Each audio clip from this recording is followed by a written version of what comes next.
Preparation start చేద్దాం.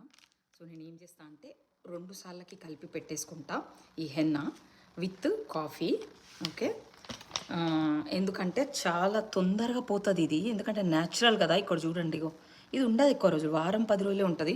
So 2 సార్లకు ఒకేసారి కలుపుకొని నెక్స్ట్ టైంకి మళ్ళీ ఫ్రిడ్జ్లోకి వెళ్ళి తీసుకొని పెట్టుకొని ఆ నెక్స్ట్ డే మళ్ళీ ఇగోండి ఇది వాటర్లో వేసుకొని దీన్ని నానబెట్టే పని లేదు. ఇప్పుడు మాత్రం ఆ హెన్నాని కాఫీ అని చెప్పిన కదా, ఆ కాఫీలో నానబెడతా. ఇదైతే నానబెట్టే పని లేదు. యూఎస్లో కొనుక్కున్నవే నేను ఇవి, ఇక్కడ దొరుకుతాయి అన్నీ మాకు గ్రాసరీ స్టోర్స్లో.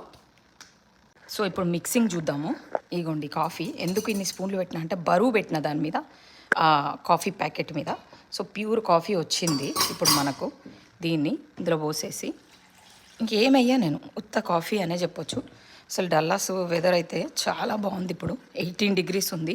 ఈసారి మాకు వింటర్ లాగా కూడా అనిపిస్తలేదు, చాలా సమ్మగా ఉంది.